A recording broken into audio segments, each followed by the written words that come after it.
Ladies and gentlemen, welcome to the Above the Bar podcast, where each week we belly up to the bar with a new guest, find out what they do, who they are, and what makes them great. So sit back, relax, and enjoy.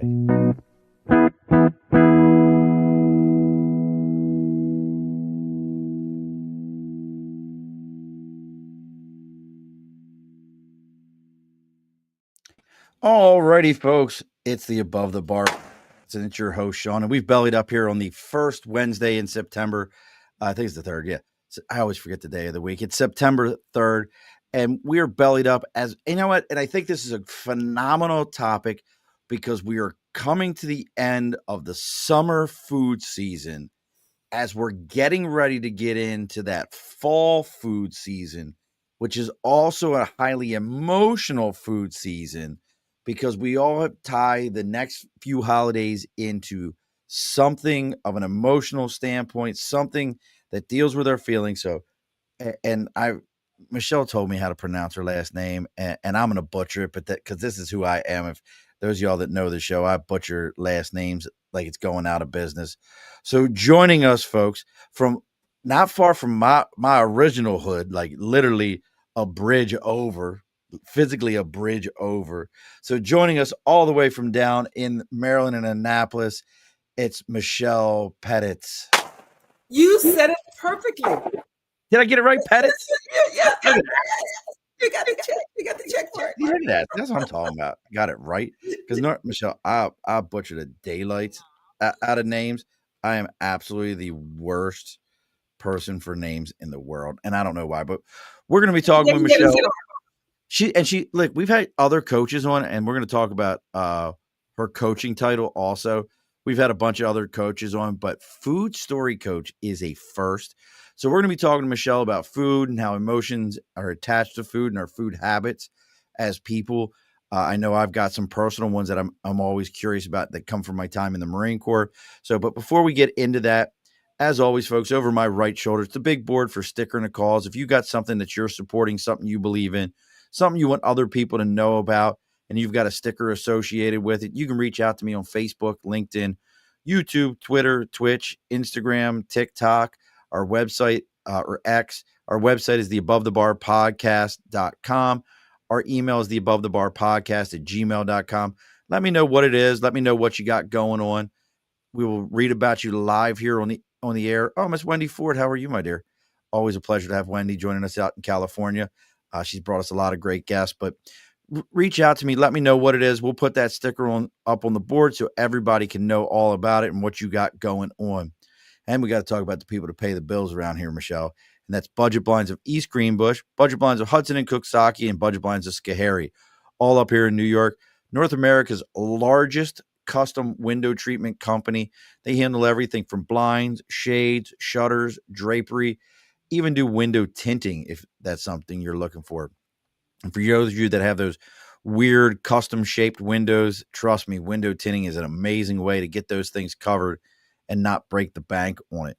And if you reach out to them during the month of September, Budget Blinds of East Greenbush, Hudson, Cooksaki, Schoharie, all those locations, you reach out to them in the month of September, and they are doing their back-to-school buy two, get one free sale. So that means for every 2 shades you get, you got a 3rd shade. So you got that bathroom you want to take care of, that kitchen sink you want to take care of. That's an easy way to get them done and not have to spend a lot of money on any of those things.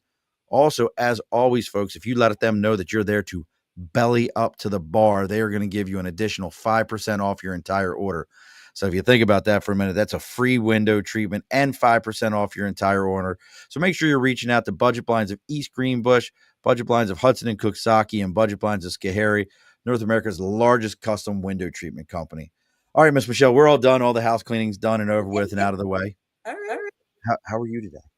I'm fabulous. Is it? How's the weather? How's the weather in Maryland? Let's ask about the weather. So you know what? I'm from Maryland. I live in Annapolis, but right now I am talking to you from Los Angeles. I am in my hotel room in LA. I'm out here for the Western Arts Alliance, Western Artist Alliance conference. What is that? Western Artist Alliance. Yeah, Western Artist Alliance. So it is a conference for performing artists. Okay. I mean, I mean, it's about 600 people out here. They're agents, they're venues, they're Oh, nice. singers, they're dancers. I mean, theater people, and I'm conducting a workshop for them tomorrow. So that's why I'm here. You saw my performing artist snap. I can Yeah, yeah. can Step, do step, it. step, step, step, step. Yep. So That's I'm doing a workshop for them, um, for it's self care. okay. Actually, the name of it is well being. No, it's wellness, wholeness, and well being for creatives. And the whole notion is that in order for performers of any kind, whether you're on stage or you're just living your life, you have to eat in a way that nourishes your brain and your body so that you can perform at your highest level. And if you don't know that you're doing that, you're not you're not getting everything that you could. You're not giving everything that you could because you're not nourishing yourself in a way that actually contributes to that. Okay. So you're teaching that mindset of eat to live, not live to eat. Absolutely, absolutely. And it's funny, like, and we were talking about this beforehand. She knows why I'm looking to the left to look at all my notes here. So you've, I mean, let's. I'm going to dive right into the food thing and get into this. So I know the cultures I come from. You know, growing up in Baltimore myself, and you living in Annapolis, you know, it's a very in my opinion. I've been to a lot of cities that claim to be food cities and whatnot. Oh, we've got this and that. You're out in LA. I think everything. I've been out there. Everything's so spread out there. Like Baltimore to me is always the world's smallest large town. Mm-hmm. Greeks still live in Greektown. Italians still live in Little Italy. You know, there's areas like, gosh, not Reisterstown, but I can't think of it right now. But there, you know, whatever your ethnic and religious background, you still stay in those neighborhoods. That you don't go out, and the food in those neighborhoods, a lot of times, is still the same. Mm-hmm. So I come from a very food oriented city in that way.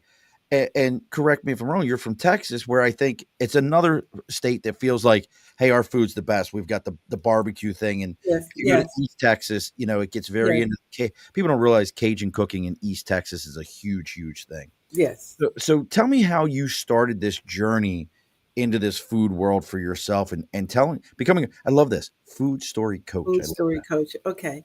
So you actually, Sean, you gave me a perfect segue for this conversation and that question.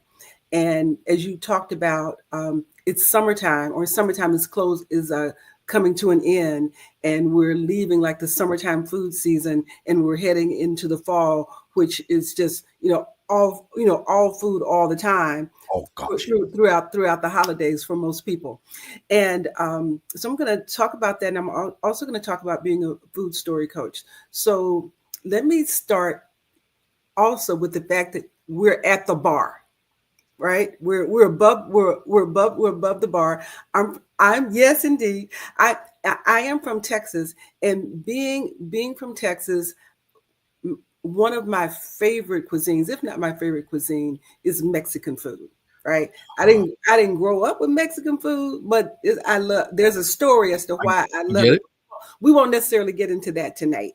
But after I wrote my book, which chronicled my 40-year journey through food addiction and gaining and losing over 700 pounds, after I wrote that, oh, you got a little reaction there. Uh, 700 pounds. Listen, that depending on how you break that down, that's a lot of people. That's right. It's a lot of people. That's a lot. That's a lot of people over a long time. Yeah. Over a very long time. It was a 40-year battle. Wow. So I'm living proof that it is possible to win the battle. First of all. But anyway, so I wrote my book, and it was coming out in 2021. And I went home to Texas. This was November. It was Thanksgiving, holiday eating time. Oh yeah. And I'm meeting one of my very best friends at my favorite Mexican restaurant. She calls me at the last minute and says, I can't make it. Well, I'm eating anyway. I'm going, right? I'll see you later, right? And I'm by myself. I go to the bar. And now, because I have shed the pounds, I've shed the weight, and I have this consciousness about what I'm eating, I go to the bar, and when the bartender brings the chips, I say, "No, thank you. I don't want the chips." Not Okay. because I felt like I was going to be tempted, but I just knew I didn't want them, and no point of them sitting there. I'm looking through the menu, Sean, and I don't want anything on the menu. My Wow. my favorite Mexican restaurant, my favorite food. I'm like, I'm working with myself. Why is it that how can I be here and not want anything on the menu? I had that same look on my face, the same look you have. That's the look Right, I right. have, right? And so, but I ordered a drink because at that time I was still drinking. I ordered my favorite jalapeno margarita. So I'm sitting here drinking my jalapeno margarita, wondering why I don't want anything that I see on the menu. And I am sitting next to these two young guys. I'm sitting next to two young white guys, and that's important for this conversation to Okay. know that at some point later on. And so one of them sees my car keys, and he strikes up a conversation. And I say, I'm visiting from Annapolis, blah blah blah blah. And he goes on to tell me that he almost went to the Naval Academy, and we're having a perfectly lovely bar talk. And then he asked me, "What do you do? What's your profession?" Well, now I had just written this book. My book was about to come out, and I thought, well, I'm a writer. Let me try that out. I haven't put that out in the world yet. Let me say I'm a writer. And so I said, I'm a writer. And so he looked at me and said, "Well, what do you write about?" And I proceeded to tell him about food stories. I proceeded to tell him about how what we do with food, how we consume it, how we manage it, what we think about it is intricately tied to our history with food. There's a that events, memories, experiences determine how we deal with food. And unless we're conscious of that, we'll be trapped by those events, memories, and thoughts. And so my book is about how I stayed trapped and how I found freedom by going through my stories, my old stories, and getting the truth. And then, Sean, this young white guy said to me, "Well, I think you have something there." And I'm thinking to myself, I'm 60 years old. Pray tell, young fella, why do you think I have something here? Did you And say it like that, or did you say, and like, he and he "No, and he looked and he looked at young fella. I said young you fella. said pray tell"? Well, I said that to myself. I said that to myself. I said that to myself. And so then he said, and I said, "Well, why do you say that?" And he said, "Now I understand why I get sad every time I eat steak, peas, and mashed potatoes. That was the Really? that was the meal I was eating when my parents told me they were going to get a divorce." No shit. And I'm telling you, Sean, Wow. that this guy's David and Brandon. There was two of them. We sat there after he said that. We sat there at that bar. We talked for an hour and a half. We talked about race. We talked about religion. We talked about economics. We talked about education. We sat there at that bar and we connected. And the only reason that we were able to connect, because that conversation wouldn't have happened the year before or 2 years Right. before, was because I wasn't in the plate of enchiladas, because I wasn't in the chips, because I was open for what we all subconsciously or think that food can do. Food can't give us a personal connection. Yeah. And that happened in 2021. This is 2025. I am still talking about that conversation because it was so profound. The fact that when we move the food out of the way, we can make authentic connections with one another, because we can authentically connect with ourselves, and we can be healed in a way that's emotional healing that food can never do. That's wow. I gotta tell you, that's, a pretty profound way of looking at it, because I can tell you right now, as you were saying it, I was thinking to myself, like, I have personally, like, I don't have, like, where that person had an I don't know if negative's the right way to say it, but they had a impactful memory in their lives about food. But as you were saying it, I was thinking to myself, you know, one of my favorite meals that I don't get enough of is gołąbki. Have you ever had gołąbki? I have no idea what that is. So it's a Polish dish. Mm-hmm. And the reason it sticks in my mind is my my aunt married a Polish guy uh, when I was a kid, and his mother, Miss Taransky, was to this day one of the most amazing home cooks you've ever met in your life. And she had like nine kids in a 2-bedroom Baltimore City house, and the rules were very simple. Um, as you walk through, get your plate and get out of the kitchen, because there was really the kitchen table was for Mr. Taransky, and that was about it. Nobody else was sitting there. But it created for me a very positive memory as you were saying this, because food to me, I don't have any negative food memories, but I will tell you all events in my life revolve around food and alcohol. Like as you're saying this, I'm just thinking about it. Mm-hmm. So how do you work? Is this like with your book? And look, folks, if you're just joining us and you want to know what Michelle's got going on, it's go.michelle.pettis, and that's PETTIES.com for her website. She's got a workshop on the 9th. If you type in /get unstuck, she's got a website coming up. And for those of you that are joining us right now, if you have a food story or a food memory, drop it into the chat. We'd love to hear what that Yes. memory is. Yes. But what I'm curious of is how do like I'm trying to like it's such a huge thing that like what you just said, it really is very impactful. How did you take that 2021 conversation? Then it's a book. Was the TED Talk? I'm assuming the TED Talk was after that also. Mm-hmm. Yeah. Yeah. So at the time that I had this conversation with Brandon and David, I had already written my book. Okay. The book was about to come out. The book was about to come out. So, and the book is Leaving Large: The Stories of a Food Addict. After I wrote the book, then I got the invitation to do the TED Talk. And so the TEDx talk. And the name of the talk is A Food Addict's Lesson: Confusion, Clarity, Recovery.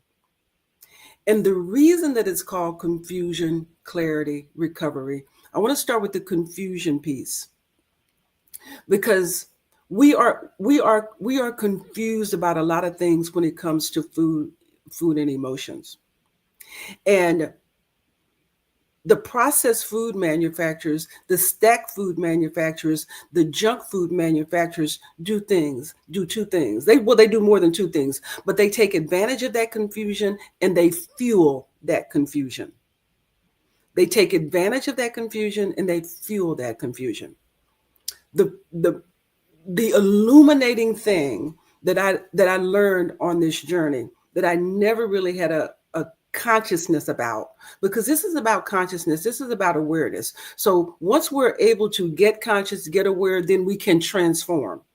First step to transformation is consciousness and awareness.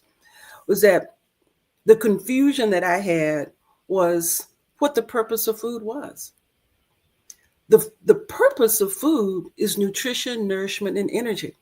That is its purpose. That if the problem that it solves is hunger, it can't do anything other than that. Food can't do anything other than solve hunger.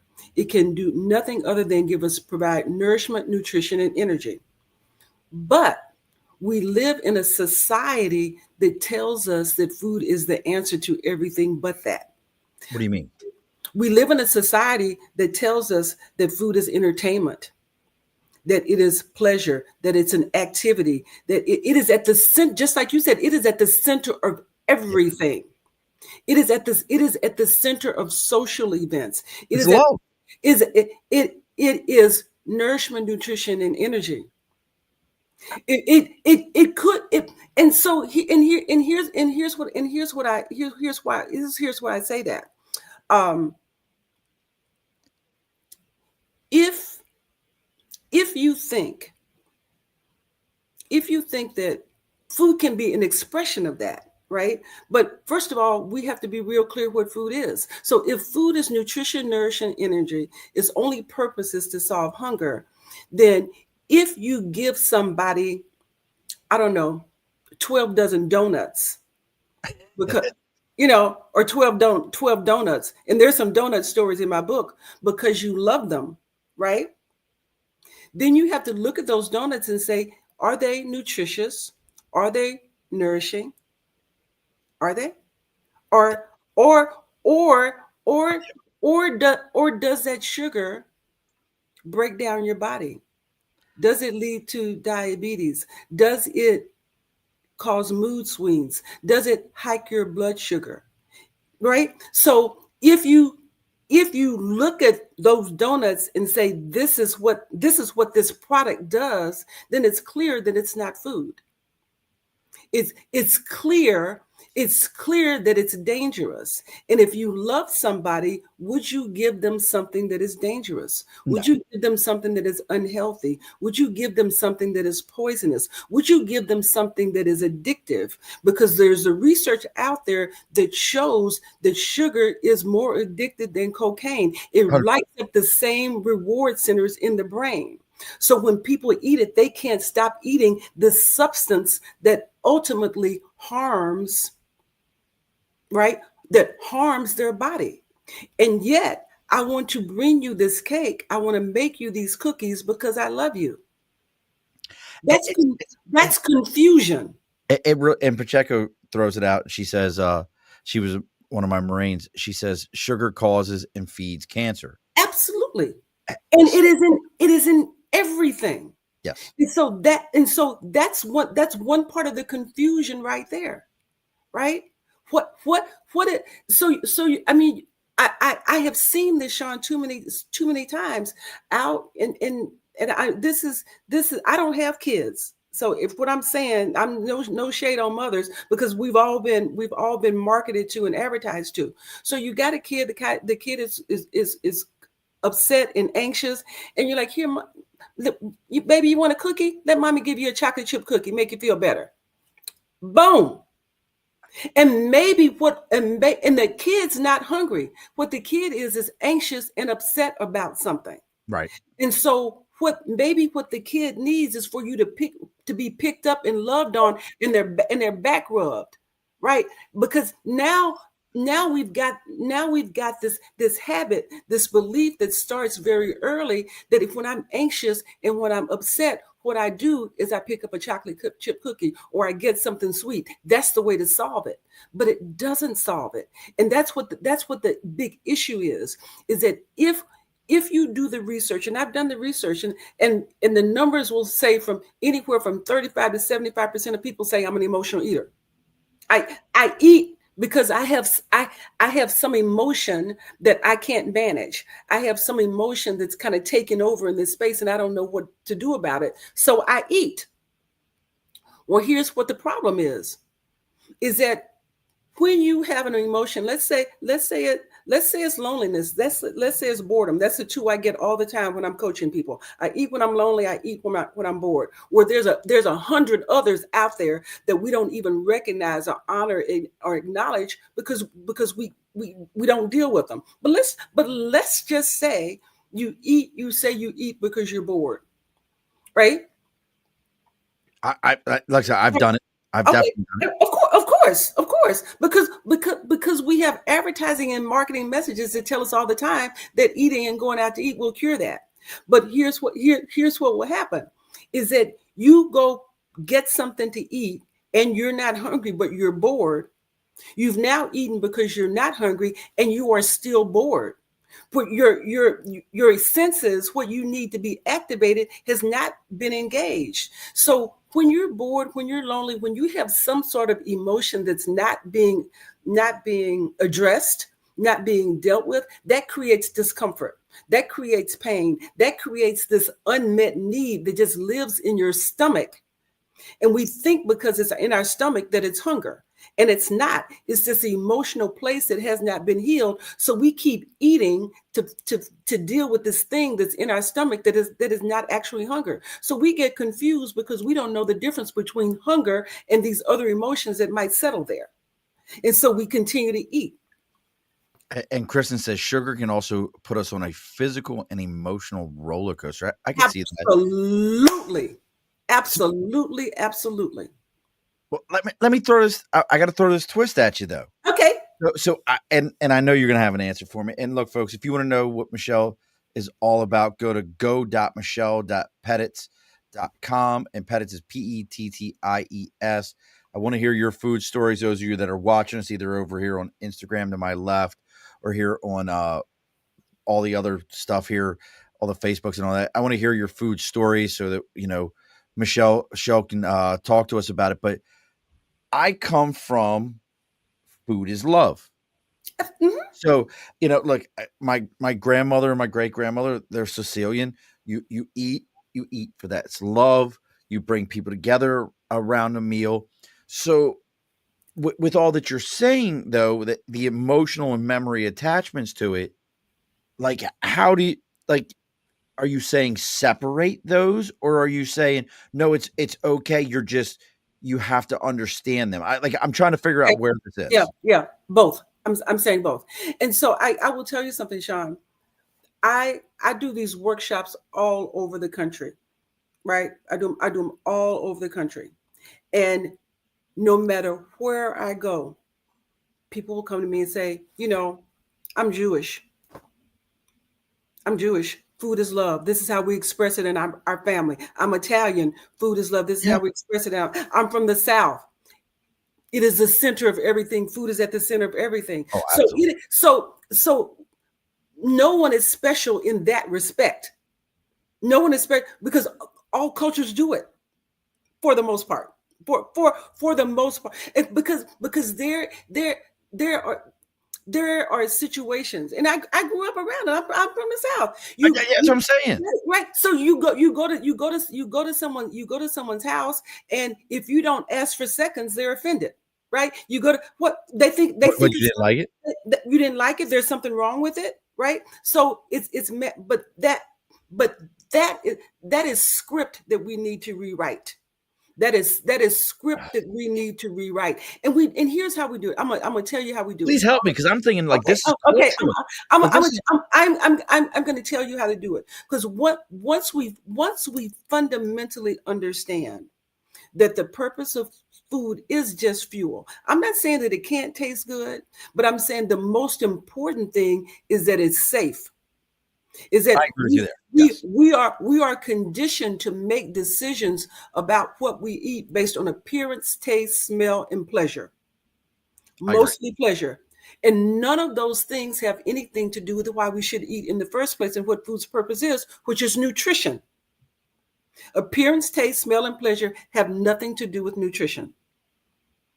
And so we are confused about how to make decisions on what is nourishing to our body. If the purpose of food is fuel, nourishment, and nutrition, then we need to make decisions about what we're going to eat based on those things. Because the nourishment and nutrition not only fuels our bodies, it fuels our brain.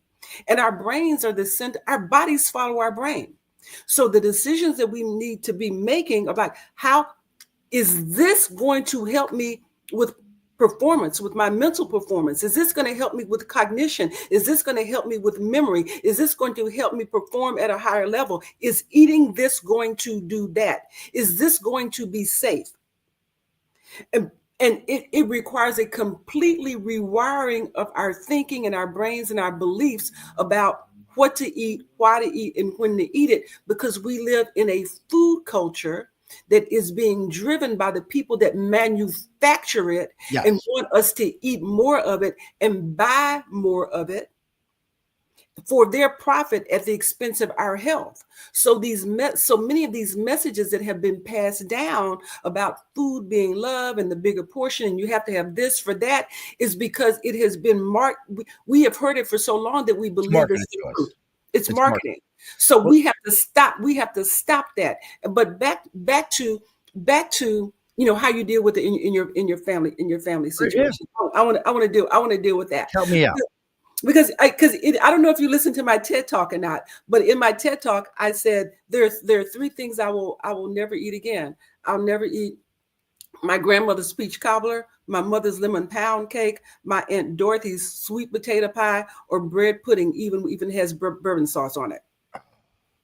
Now, I am a stone cold sugar addict. I'm the person that would go to a Starbucks. I know they're not paying you, but I would go to the Starbucks. I'd get the lemon pound cake, the sweet potato bread, and the banana bread, all three of them, and a cup of coffee with Splenda, and eat all three of them in about 10 minutes. You know what's better? That's addiction. Bojangles sweet potato pie. I'll never know. So, but my point is my grandmother, my aunt, and my mother are all dead. But even if Oh, they were alive, and making those things, I would not eat them. And here's how I would not do it. I would love them up. I would love them up. Thank you. Thank you. I love you so much for making this beautiful gift, because they're they're doing doing it it out out of of love. love. They're doing it out of love. They don't realize that it's poisonous. They don't realize that it impairs my health.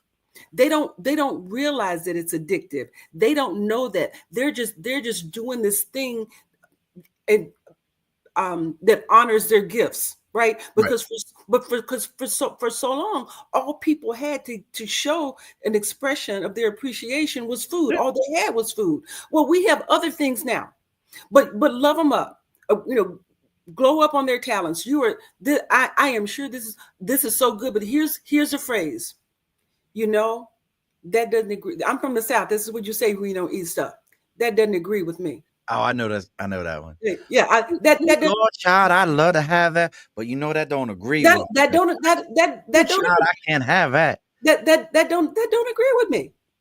You got to throw child. Ooh, Child. yeah, you got to put that, and then kiss them again, and then tell them something healthy you want them to make for you.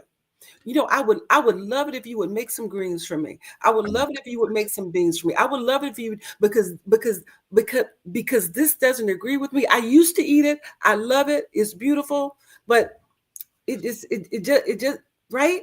So And I want to pause you for a second because mhm, I know exactly what you're saying, but I want to pause you for a second. mhm, So not getting into a political thing because I just don't give a shit what anybody else's politics are. Mine are the only ones that are important to me, and I mean that in a positive way. Like my politics mhm, matter to me, not mhm, yours. That's your mhm, politics. mhm, But like right now, we have someone at the Department of Health that a lot of the stuff he does, I don't agree with. Like, mhm. hey, guess what?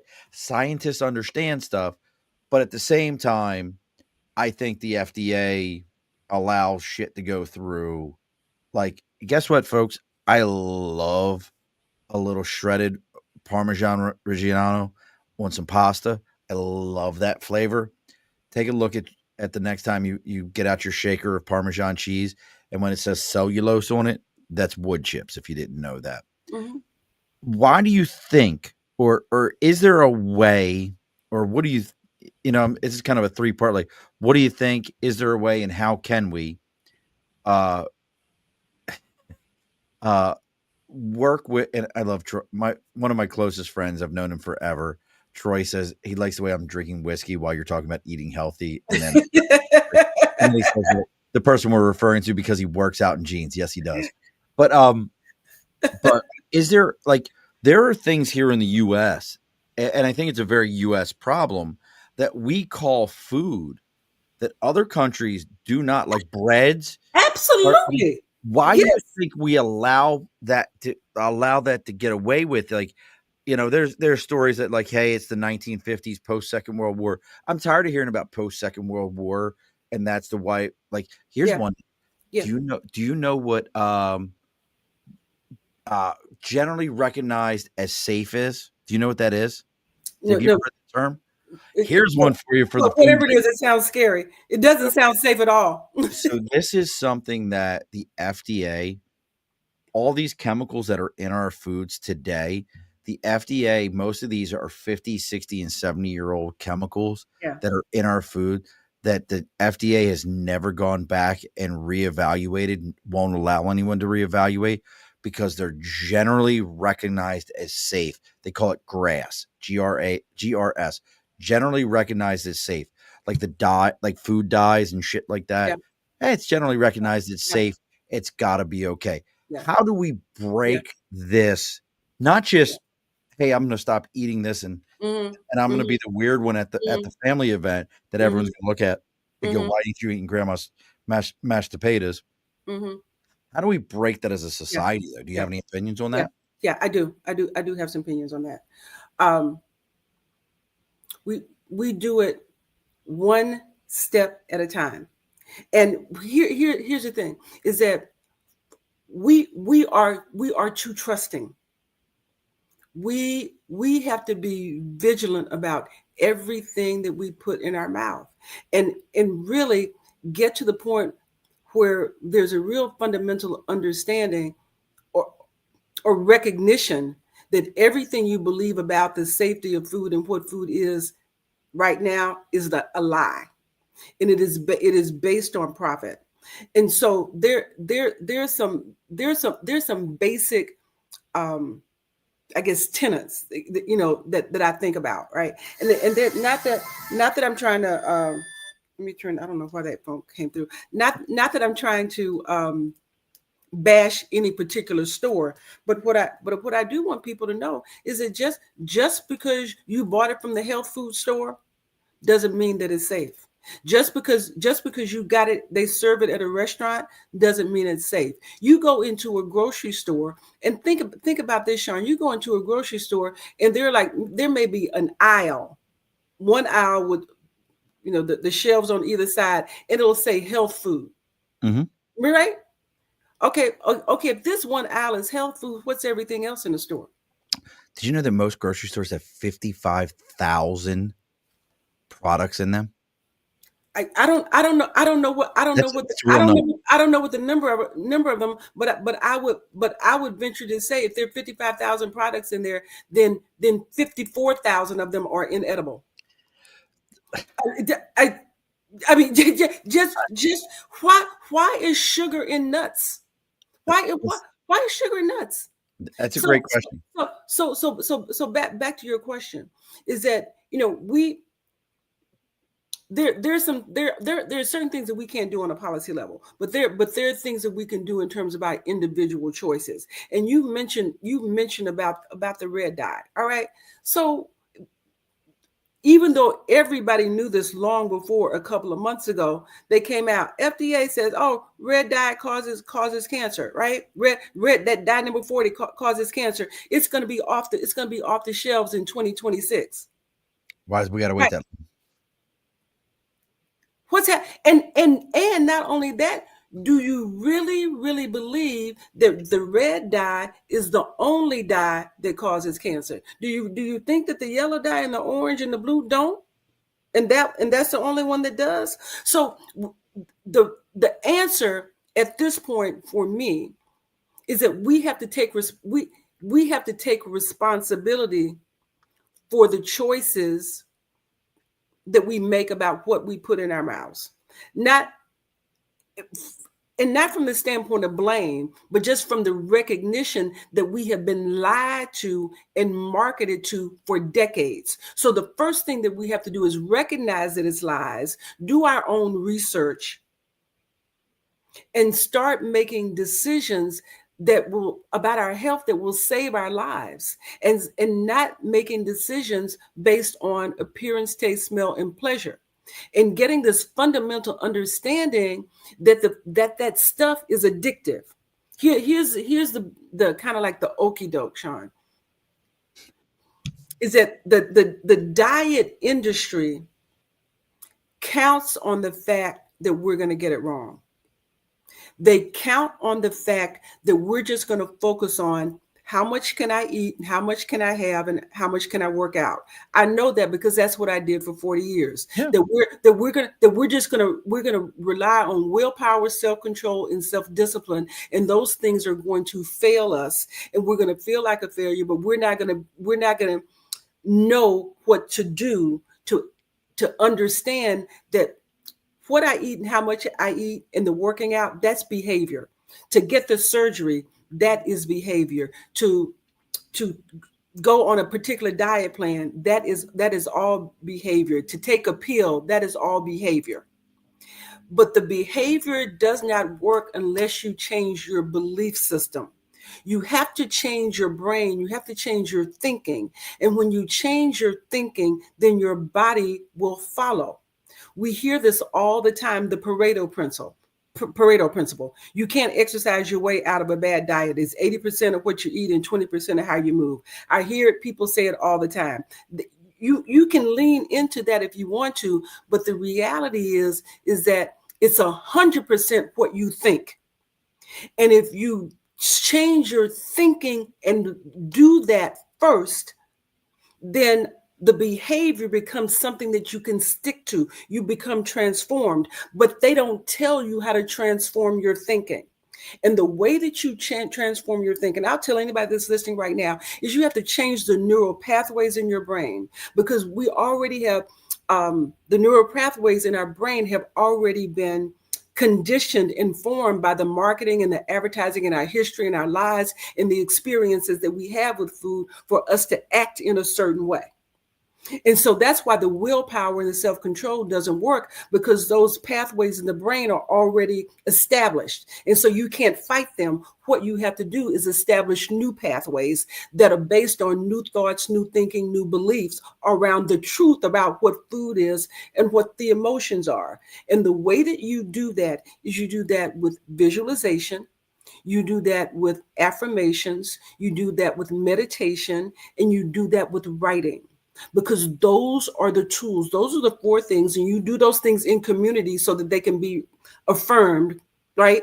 Those things create new pathways so that you can direct your thoughts to eat in a way that serves and honors your body, not in a way that the marketers and the advertisers want you to eat to serve their profit and bottom line. But they don't tell you that. They don't tell you that you got to change your brain, and here's how you change your brain, because they want you to stay stuck.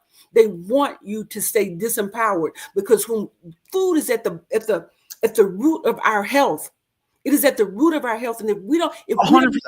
if we don't have our health, we cannot step into wealth. If we don't have our health, we cannot step into our purpose. If we don't have our health, we can be controlled, because there will become a time when the healthy will rule the unhealthy. We may already be there. And the way it is the food. And when you make the decision, when you are willing to go through the process of that transformation, where you're eating to save your life, not because it tastes good, not because it's pleasure, right? That it is about your life and your health and your strength. It is a complete switch. It is a complete turnaround. All right, so a couple of things that's a ton to unpack here. So let me go through a couple of things here, Okay. real quick. So Josh, if you're still watching, food has nothing to do with chunky. It's because you don't do nothing physical in your life. Troy says he likes how I'm drinking, eating healthy. Uh,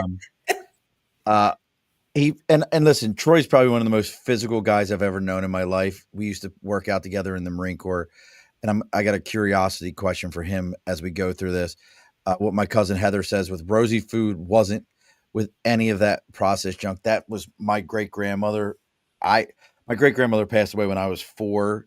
My cousin knew my great grandmother better than I did, and we called her Grandma Rosie. And Mhm. she's absolutely right. My great grandmother used to like make the bread for the week. She would make the cookies on Friday. Everything was made for the week. I agree with Troy. It comes down to money, and I agree with you. Like I agree with them. Make them yummy. I don't like a lot of the foods that they say are healthy foods. I do want to get your opinions on fasting. Don't ever say I never work out, Troy. I will still listen. We can still get at it. I still get at it at the gym all the time. I have never stopped. Partially, funny story. Troy and I were running one time, and we're like having a conversation. We're running around New River Air Station, and in the middle of our conversation, a bird just like falls and dies in front of us. It must have hit like a power line, and we were both like, "Holy shit, what is that?" And it just like and like we heard something, and then the bird went, Mhm. and that's actually happened to me 2 times in my life where birds died like that. Real Oh, quick, folks, we're getting close. This is the New Scotland last call. This week, trade ordinary for extraordinary. New Scotland Spirits is your go-to for small batch handcrafted whiskey made right here in New York. No gimmicks, no shortcuts, just real deal flavors from grain to glass. See that? It's healthy, grain to glass. Whether you're relaxing on the porch or celebrating something big, make sure what's in your glass is worth it. Head to newscotlandspirits.com and stock up. New Scotland Spirits, local grain, legendary pour. Listen, listen, walking around people at the gym. Brother, bring your ass from Oklahoma when you are prepared. Because I know, bring your ass from does that count? Oklahoma. Bring your ass. We will go to the gym. I will make sure I wear your skinny ass out. He Uh, said, I remember that. Not know where. Yes, yes, it was you and me together. We were running. We were on that one road. I don't even remember what name of the road was, but kind of a twofold thing. I'm going to ask you a question, Michelle, because I do think this is a great question from Troy about fasting. But I'm also curious from Troy. One of the habits I found myself in from spending 20 years in the Marine Corps is eating when I'm not hungry, eating because it's time to eat. mm, Like I get up in the morning, it's morning, I need to eat. It's sometime between 11 and 1, I need to eat. It's after 4 o'clock, between 4 and 6, I need to eat. mhm, And it's interesting to me that like I catch myself, I'm like, I'm not hungry, but my brain's telling me, hey, I need to go eat. It's that time. Because if you don't mhm. eat now, you're gonna go into that appointment and you're gonna become hungry and you're gonna lose focus. So I just need to put something in my body. But going back to Troy's comment, do you have any opinions on fasting? Yeah. So, what I think everybody is different. Everybody's body is different, um, and I think that people have to give themselves grace and give themselves an opportunity to figure out what works for them. Fasting may work for some people. Fasting may not work for other people. Here's what I want people to understand and know is that we've been conditioned in many ways by the industry, by the weight loss industry, that hunger is a bad thing. Take this pill, do this, it will curb your hunger, it'll stop hunger. Well, Right. I will tell you that hunger is a good thing. We need hunger. Hunger is important. Hunger is a signal to our body that it needs nourishment and nutrition.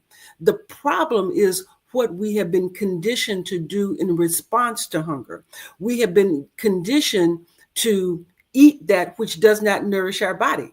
So if you're hungry and you go pick up chips and a soda, that's not what your body is asking for. That's not nourishing and nutritious. When you're hungry, when your body is saying feed me, your body is saying give me some broccoli, give me some fresh fruits and vegetables, give me some high quality protein. That's what your body is asking for. But we go give it chips and a soda, and we keep giving it chips and a soda, and we can never eat enough chips or drink enough soda to satisfy what our body is actually asking for. And those things that are high in calories, right? They're high in calories, low in nutrition. They are addictive, and we keep eating them. The body keeps saying, "I'm hungry." We keep feeding it. We keep feeding it that stuff, and so that cycle continues, and you don't understand why, because we're not giving our bodies what our bodies are really asking for. So back to the thing about fasting. The research is out there that we can go longer without food than we can without water. Right. We've always Well, not everybody knows that, right? So I I think fasting works for some people and can work for some people. I think that there's some real mental as well as physical benefits for fasting. And one of them is that I'm listening because one of I would them murder the whole room no, if I'm hungry. no, one of them is this. It helps you realize that you don't need as much food as you think you need, because we are conditioned on these big portions, right? That I mean, you go to some restaurants, the meal is 1,500 calories and on a plate of food. And if you have grown up with clean your plate, we don't waste food in this house, right? We don't waste food. Food costs money, right? We're right. Right? Then you Absolutely. then if you're on a diet for some reason, for you're following some sort of plan, and the plan says eat until you're full, right? Eat until you're no longer hungry. You can't even hear that because you got this big plate of food and you have this old messaging that says, this old condition that says clean your plate. We don't throw away food.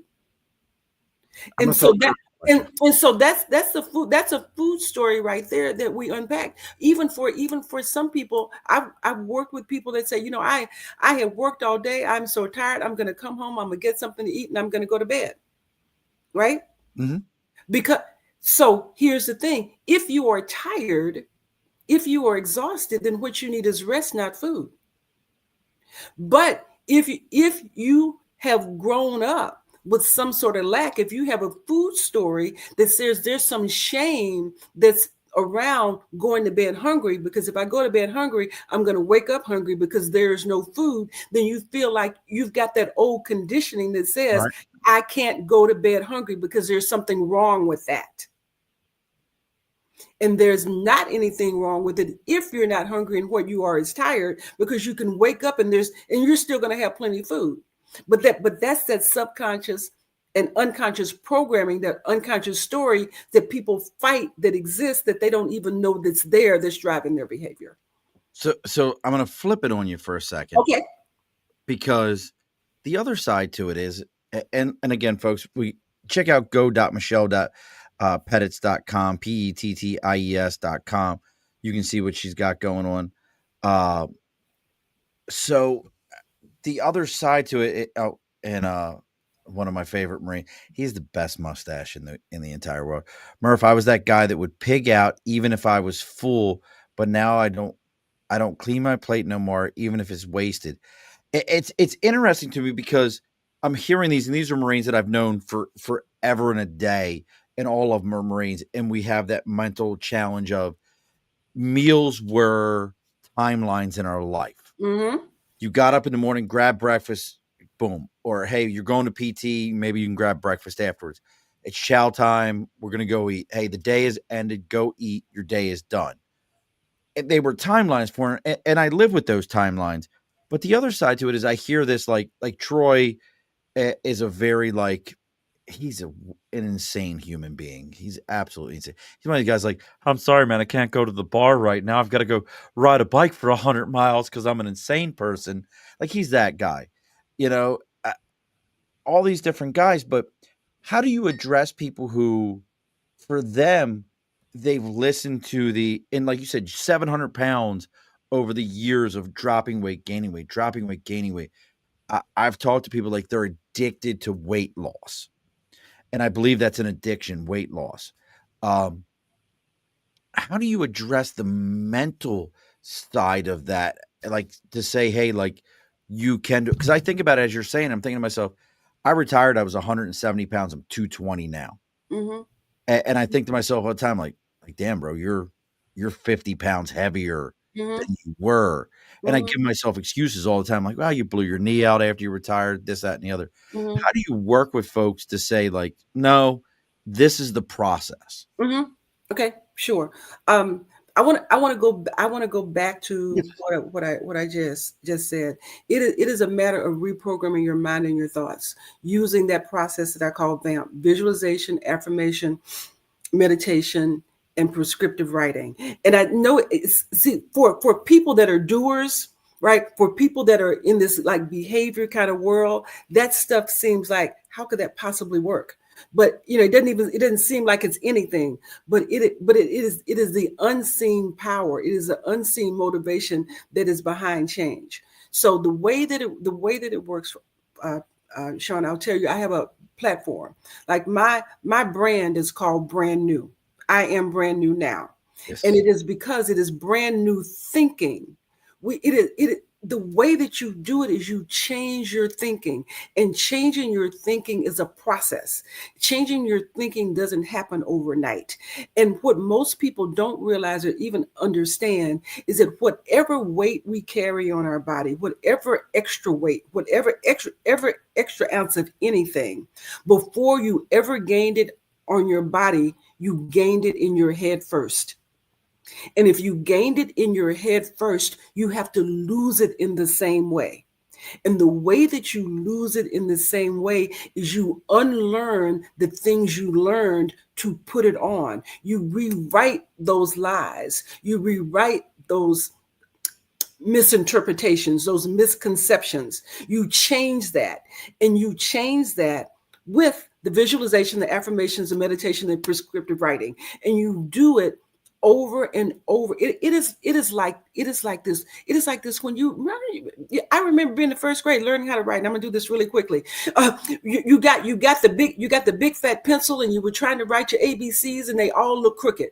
They didn't look like anything like the numbers, the ABCs up around the perimeter on the board. And you take it to the teacher, and the teacher said, "Baby, they look so good. Your numbers look beautiful." And you're like, "But no, they don't. They look all crooked." And she said, "No, they look good." And but you practice every day. You practice every day, and by the end of the year, your numbers, your alphabet look better, and you're feeling pretty good. Then the next year, you go to the second grade, you get the number 2 pencil, you get the yellow pencil, and you're doing cursive. They probably don't do cursive in school right now, but now they don't. And so, but now you're doing that, and the crayons again, right? And so you are practicing every day. You're practicing your letters, and you're taking them up to the teacher, and the teacher saying, "Baby, that looks so good. Your alphabet, your script, all that looks real good." And you're thinking, "No, they don't." But then at the end of the year, about midway through the year, all of a sudden it feels natural. It feels good. And you like to write. It's fun. Instead of putting a dot above your eye, you're putting the little hearts on your eye. Instead of crossing your T's straight a line, you're doing little curly cues. You're putting little curly cues under your name. That is because you have mastered it.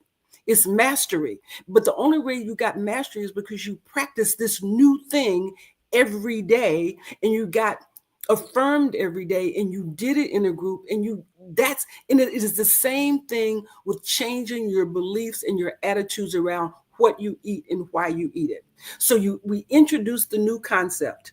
What I do is I introduce a new emotion related to food every week. And people work in a group with a partner every day, because you eat every day, because we're assaulted by the snack food companies, the junk food companies, the processed food companies, the toxic thoughts, the toxic memories. We're assaulted by that every day. So we work on writing prompts with a partner every day to rewrite new thoughts around how to manage emotions as they relate to food.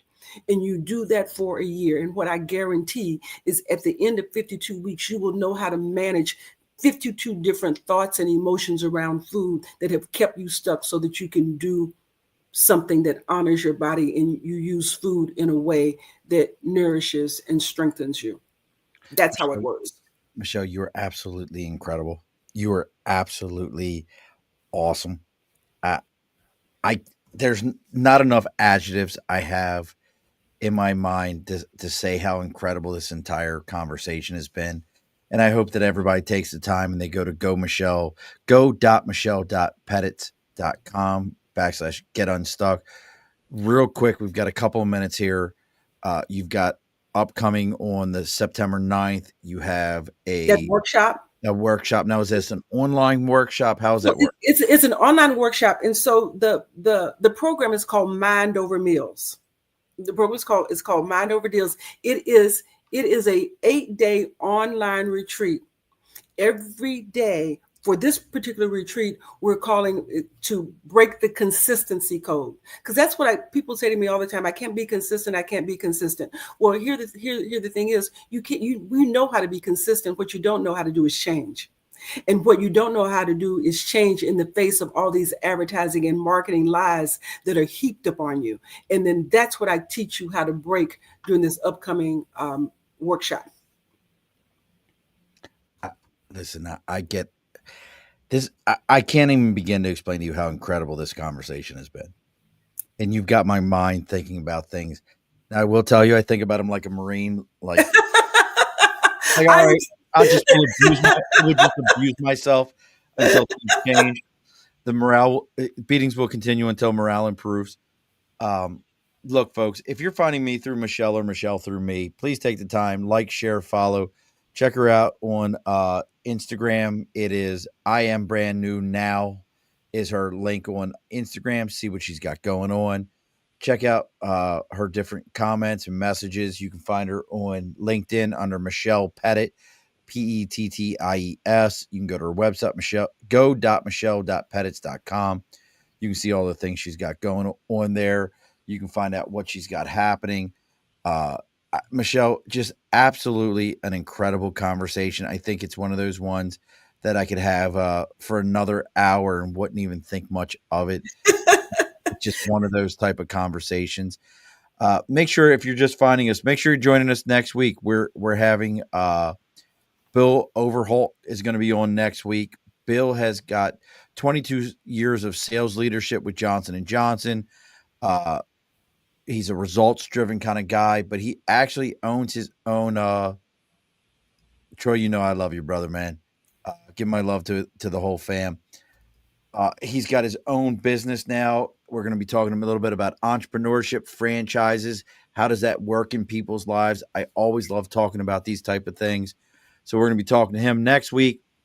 Make sure you join us. As always, folks, it's every Wednesday, 8 p.m. Eastern Standard Time. I know it's cliche with all the follows, but now don't log off on me after this, Michelle. We got to talk for just a moment afterwards. Well, thank you, Sean. So I just want to say thank you for this conversation, for holding space for it. Final word. So give me the final word. I'm ahead of the final words. You're ahead of it. So I always say the guest always gets the final word. So what's the final word for tonight, Michelle? Oh, the final word is just I have truly enjoyed this conversation. I really have, and I'm so grateful for you.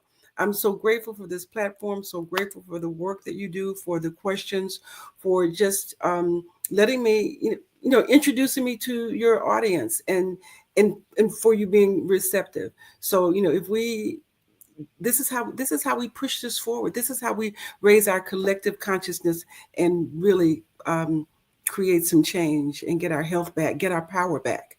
That's what it's about, getting our power back. Alrighty, folks, be sure to push your stool in. This has been a Second Front podcast presentation found on Apple, Spotify, and wherever podcasts can be found.